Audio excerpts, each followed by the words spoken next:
এই দিক দিয়ে কি আমাদের এই পার্বতীপুর মেইন রোডে উঠা যাবে? না না না না, তো এইদিকে রাস্তা কোথায় শেষ? যাবে ওই যে সামনে একটা রাস্তা ঢুকছে, ওখান থেকে ঢুকে ওই গ্রামে যাও। ওই গ্রাম থেকে ওইদিকে যাইতে হবে? গ্রাম থেকে গেলে একবার ডাইরেক্ট রাস্তা। আর এইদিকে কোনো রাস্তা নাই? না না, এটা নতুন বাবা, এটা তো না।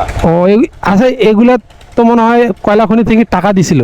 দিবে দিবে নিবে, ও টাকা দেওয়ার জন্য এই বিল্ডিং গুলো বানাই রাখতেছে। নিবে, হ্যাঁ এই জন্য। হয় এখন এই জায়গাগুলো কয়লা খনির লোক নিবে, এই জন্য বিল্ডিং তৈরি করতেছে। ও আচ্ছা আচ্ছা, একটু যাই দেখি, ঘুরে আসি কেমন কি অবস্থা করছে। এই বিল্ডিং গুলো এই যে এখন করে রাখছে না, এগুলো হচ্ছে মনে করেন কোটি কোটি টাকা পাবে, এই জন্য কিন্তু এগুলো খালি স্যাম্পল ভাবে খালি বানাই রাখছে। দেখেন প্রতিটা জায়গায় এই বিল্ডিং খালি বানাই রাখছে। বিল্ডিং এ কিন্তু কেউ থাকে না, শুধু বিল্ডিং বানাই রাখছে। ভাই রাস্তাঘাট তো এদিক মানে নাই না, শুধু বিল্ডিং এ খালি আছে। এদিক দিয়ে রাস্তা আছে, বিল্ডিং এর রাস্তা আছে। এগুলো কতদিন হইলো এরকম বাড়ি করার? 2-3 মাস? হ্যাঁ, 1 বছর? না না, যাবো না, এইদিকে একটু দেখতে আসলাম, মানে একবারে এতগুলো বিল্ডিং হচ্ছে এখানে। বাসা পার্বতীপুরে। বিল্ডিং তুলতেছে খালি, দেখেন কিচ্ছু নাই, দরজা জানলার কোনো সিস্টেম নাই, শুধু খালি গাঁথনি করতেছে আর হালকা করে ঢালাই দিচ্ছে।